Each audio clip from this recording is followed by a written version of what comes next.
Hey, what's going on everybody? This is a quick tutorial showing you how to use the Tropicolor film mats. If you've just purchased the pack or were curious about what this pack includes, I'm going to try and give you a brief breakdown on what's included and how to use it. So to start off, this is different than film grain. Similar, in the sense that film grain can be applied over your footage to give your footage like a film look or film texture, but where this varies and where this is different is each of these actually is just the edges, and I can do a pretty good job of explaining it by dropping in a quick little color mat. And by doing so, you can kind of see that right here, let me scale this down, that this is just the edge of the clip of the film negative. So you see how the white is missing. That will allow you to bring your footage in, and that means you just get the edge, of the film negative. So yeah, I think that's what kind of makes this pack unique, is essentially these are all pre-keyed out. So where film grain, you have to adjust the transfer mode to get rid of the gray. This has already been keyed out in alpha, and basically what that means is when you drag this above your footage, if you can see that right here, it already is ready to go. You don't have to change the transfer mode or blend mode, overlay, screen.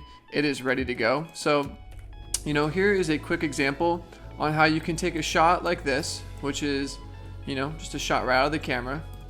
And within a few moments, you drag this in, depending on your size of the clip. I believe this was an Alexa Classic, so we're around 2K. These are 4K, so when you bring them in initially, you might not see them. But just because if you were to zoom out, it's bigger, then the actual clip might be bigger than your source material. So if you bring the scale down, as you can see, you can just kind of match it right to fit. What I ended up doing, and I kind of did this if you saw the color film texture tutorial, is you want to uncheck uniform scale. Because as you see, look at, even as I go up to like 58, it's not quite hitting the edges. And every clip's a little bit different, so this is going to allow you to really finesse it. So if you go here, that allows you to adjust the width independently and the height independently. So I know from the jump, it kind of looks like stretched and kind of a different sort of aspect ratio. But yeah, if you just sort of finesse this, you can kind of right there. And sometimes you might even need to get to like the 0.9 and go down to like a 0.8. I think I lucked out right there. But what's cool is as you see this kind of play out, you can kind of see the perforation and the sprocket hole. So this isn't just like a still frame overlay. Like I feel like you can kind of, in our aspect ratio mats that we offer on Tropicolor, those are high res, just PNGs or Photoshop files that have the aspect ratio.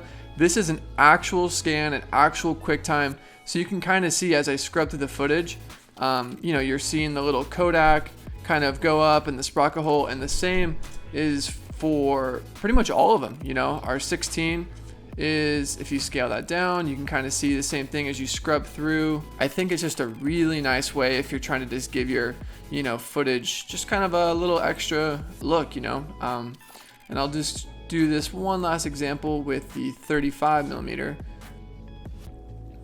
Yeah, this one almost lines up just perfectly, but let's see. Just the width. Yeah, like I said, you just uncheck uniform scale and it allows you just to dial these in. This one looks like I only need to go up 0.5 just to get it right to the edge. And yeah, there you go. I mean, all right, yeah, so we'll just throw a quick little LUT on the footage just to sort of show you what it could look like. And yeah, I mean, just off the jump, I think that just already has such a nice cinematic feel. Opposed to what we were working with just a moment ago, no matte, no color. I don't know. I feel like everyone's tastes and preferences are different, but this just sort of has like a stale kind of video feel.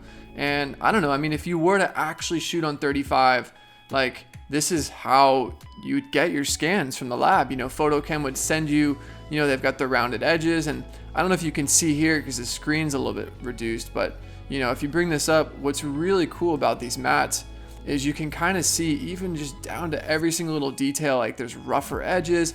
It isn't just like a beveled edge round, it's an actual film negative that has like a 500 point mask that really tries to capture all the little rough little tears and scratches. So as you play this out, it really looks like you are shooting on 35mm.